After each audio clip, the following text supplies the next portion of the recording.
Welcome back to the deep dive. Today, we're really digging into the complex world of voluntary carbon offsets, VCOs. Right. This is that whole financial engine behind so much of the net zero discussion. And if you've ever felt a bit lost trying to figure out, what's a good carbon credit versus a bad one, well, this is your shortcut. Mm-hmm. The material we're diving into is this really powerful summary report. It was done for the UK's Climate Change Committee, the CCC, and it pulls together a huge call for evidence from back in early 2022. Yeah, our mission here is basically to distill what came out of that. We're talking 56 different stakeholders, businesses, NGOs, government folks, academics. A real mix. Absolutely, and they essentially put the entire voluntary market under a microscope. They looked at the potential, the big risks, and crucially, what needs fixing in this pretty vital piece of climate finance. Okay, let's unpack this then, starting high level. Yeah. When these groups looked at the market, what was the main trade-off they saw? Like the biggest opportunities versus the biggest risks? Well, the opportunity side is all about scale and speed. The consensus was pretty clear. VCOs are really crucial for bringing in significant private investment, the kind governments often just can't match. Right, saves public money. Exactly. And it channels funds directly into real climate solutions, things like restoring peatlands on a large scale, protecting habitats, funding carbon-positive farming. If we want to hit that 1.5-degree goal, this market really needs to work effectively. So private investment is the gas pedal. What's the brake? If the money's there, what's the core worry that could basically seize up the whole engine?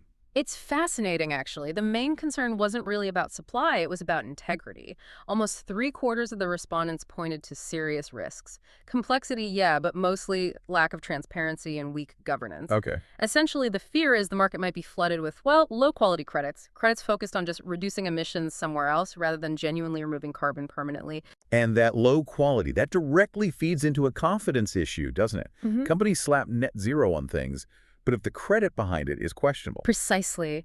They're misleading people. And, that takes us straight into the technical problems with carbon accounting. Respondents really hammered 3 key issues here. First, permanence and additionality. Additionality is like, okay, did this emissions cut only happen because the offset money showed up? Or would they have done it anyway, just business as usual? If it's the latter, the credit is basically meaningless. Right. And permanence, that's about whether the carbon stays locked up, like you plant a forest, but what if it burns down in 10 years? That's the core challenge. The sequestered carbon has to be scientifically measurable, verifiable, and it has to last. But the evidence suggests that without solid monitoring, verification, and reporting MVR, a lot of schemes just don't deliver the promised climate benefit long term, and every failure erodes trust. It's easy to get bogged down in just the carbon math, though. Yeah. The report also stressed these projects can have wider benefits, right? Beyond just CO2. Oh, absolutely. Especially nature-based credits. They offer really significant co-benefits. We're talking improving biodiversity, boosting resilience to floods and droughts, better air and water quality, even social benefits. Imperial College research cited found these extras are substantial for every ton reduced through nature projects. Okay, let's talk about that trust issue, that integrity crisis. You mentioned transparency or the lack of it. What's the deal with the data? Yeah, this is where it gets, well, shocking, really. The lack of clear, accessible data. Half the respondents said there's just very little public information on the actual scale, the price, the quality, the types of offsets being bought and sold globally and in the UK. That sounds almost unmanageable. How do you build a reliable global market if you can't even see what's being traded properly? It makes everything incredibly difficult. Risk assessment, oversight, you name it. Now, there are some good UK schemes like the Woodland Carbon Code, the peatland registries. They have decent data, but they're, a smaller part of the picture. Right. We have an estimate that maybe 600 square kilometers in the UK, think greater Manchester size, is under these schemes. But that's just a domestic snapshot. The global view is murky. And most companies rely on international credits, right? From registries like Gold Standard, Vera. So where are the biggest blind spots in tracking those? The main gap is tracking the ownership and, crucially, the retirement of credits globally. Once a credit is used to offset an emission, it needs to be permanently retired so it can't be used again. Oh, okay. But tracking that across different registries, different countries, it's tough. And this opacity is exactly what fuels greenwashing concerns. People worry buyers make misleading claims because they know it's hard to check the underlying data. Hmm. And there was some stark data from 2021 suggesting that actually a majority of credits from the Big Four registries came from project types like some renewable energy, some forest protection schemes called REDD+, that often have, well, documented flaws undermining their quality. Okay, here's where it gets really tricky for me. Even the quality checks themselves, the certification bodies, are they potentially part of the problem? That definitely came up. Concerns were specifically raised about potential conflicts of interest. Some certifiers, the ones who verify the projects, might get paid based on the volume of offsets they approve. Oh, wow. Yeah, it creates a sort of perverse incentive, right? A financial reason to sign off on projects, maybe even if the quality is a bit borderline. So if self-regulation isn't cutting it, then government regulation seems unavoidable. What was the big call from stakeholders on that front? It was pretty unanimous. A clear demand for regulation for minimum quality standards, and this is critical, a government-owned public registry, something that lists every single sale, purchase, and retirement transparently. We need to move from this patchwork of private registries to a unified, probably international system. Looking at specific standards then, the UK's own codes, Woodland Carbon, Peatland Code, got good marks for integrity. But the big international ones like FAIR's VCS or Gold Standard, they face more criticism. Why is that? Well, connecting it back, despite their huge scale, these international standards face flack over inconsistent approaches to those core issues, permanence and additionality. Some analyses suggest certain projects under these standards don't always meet basic tests for genuinely benefiting the atmosphere.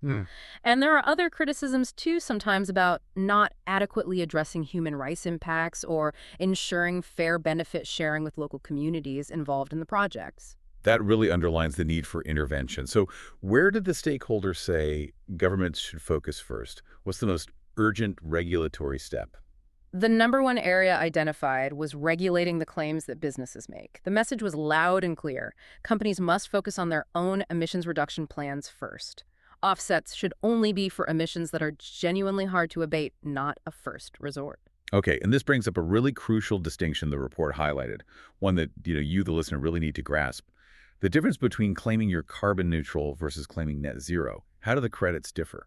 This is probably the key policy challenge for the next decade. Basically, a carbon neutral claim can often be met using carbon reduction or avoidance credits. But, and this is the critical part, a claim of being truly net zero should require higher quality, verifiable carbon removal credits. So avoiding an emission somewhere else versus physically pulling carbon out of the air and storing it permanently. Exactly. That distinction is fundamental, and it absolutely has to be standardized to stop companies from, frankly, overstating their climate progress. This report looked at ways to enforce that. One idea was regulating businesses to only use offsets for emissions that are genuinely unavoidable. What's the upside and downside there? Well, the strength is obvious. It standardizes things, tackles the worst greenwashing head-on. It positions offsets correctly as a last resort, not a get-out-of-jail-free card. But the weakness is practical. How do you definitively prove an emission was truly unavoidable? It's technically and legally very tricky. If the definition's too tight, you risk companies just holding back investment in offsets altogether, which could slow down funding for those vital nature projects we need now. It's a balancing act. Let's shift to the real-world impacts. How do these investments affect land use on the plus side? On the positive side, VCOs can create real opportunities for farmers, for landowners, particularly in areas maybe less suited for intensive food production. Think on-farm carbon sequestration. This can create jobs, support local rights, and even tie into broader goals like regional development or leveling up. But there's always a but. Afforestation, planting trees needs a lot of land. What were the negative pressures people worried about? They are significant. If you take too much good farmland for trees, you risk impacting food prices. If you plant on the wrong kind of wild land, you could harm biodiversity. And there are ecological traps, too. Like planting trees too close to peat bogs can actually cause the bogs to dry out and release more greenhouse gases, turning a carbon sink into a source. So unintended consequences are a real risk. So to get the most bang for the buck, while avoiding those pitfalls, where should the money be focused? What did the stakeholders point to? They really highlighted nature-based solutions, peatlands, seagrass meadows, restoring native forests came up specifically, high-impact areas. Also, engineered removal technologies like carbon capture, BECCS, direct air capture. And geographically. Geographically, a strong focus on the global south, developing nations, and also biodiversity hotspots where investment can deliver multiple benefits. And how do we actually steer private money towards those high-quality projects? What does the market need? It needs clarity. Investors need a transparent market with easily verifiable, high-quality credits. They need clear guidance on which schemes are reputable. And fundamentally, they need that international regulatory framework we talked about to reduce their risk. What about public money? Is the government supposed to start buying up loads of credits? No, not primarily buying credits. The key public role identified was building the market infrastructure, funding the R&D, improving the MVR systems, doing the hard science to quantify carbon storage properly, basically priming the pump until carbon prices are high enough for the market to be self-sustaining. Okay. Public support could also mean things like tax incentives, maybe inheritance tax relief for landowners and long-term carbon schemes, and crucially, enforcing the quality standards rigorously to build buyer confidence. Okay, last big piece. Let's zoom out globally. Article 6 of the Paris Agreement. How does the new guidance around that change the game for VCOs? Article 6 is huge, but it brings risks, primarily that massive challenge of double counting, but now on an international scale. Right. If a country hosts a project and sells a credit, and a company in another country buys it, who gets to count the reduction? Exactly. Both might want to claim it against their targets. That completely undermines the environmental integrity. So how do you fix that? Sounds like an accounting nightmare. It requires robust mechanisms. The key phrase is corresponding adjustments. It's like a global ledger. If country A sells a credit to company B in country C, country A has to adjust its own national emissions tally downwards. It subtracts that reduction, acknowledging it's been transferred. So only the buyer gets to claim it, a global receipt, basically. Precisely. That's the necessary transparency. And the opportunities with Article 6, assuming they get the accounting right. Oh, they're massive. It allows countries to export emission reductions internationally, which can mobilize huge amounts of private finance for climate action globally. It can speed up the transition everywhere, and it channels vital resources, including for climate adaptation, especially to developing countries. Potentially, Article 6 could even replace the current mess of voluntary standards with one internationally agreed rulebook. Okay, let's try and synthesize this, pulling together what these 56 stakeholders said. Yeah, I think the deep dive shows a really clear consensus emerging. Voluntary carbon offsets have enormous potential, huge potential, to finance critical climate work, but only if these fundamental problems, integrity, transparency, regulation, are properly tackled. And a shift in focus. And a decisive shift away from just reduction or avoidance credits towards verifiable permit removal credits. That seems absolutely key. So for you listening, what does this all boil down to? The core tension is still there. We need the speed and scale this market could offer. But right now, it's hampered by murky data and contested quality. It's a giant risk management puzzle wrapped in a data deficit. Well put. All right, here's a final thought for you to chew on, building on the report. It mentioned a lack of transparency around where the money actually goes when a credit is sold. We often don't know the split between the brokers, the intermediaries, and the actual project on the ground doing the work. So given that gap, how can we ensure that the money meant to solve the climate crisis actually flows effectively to the communities and the ecosystems that need it? How do we stop too much of it getting stuck in the middle?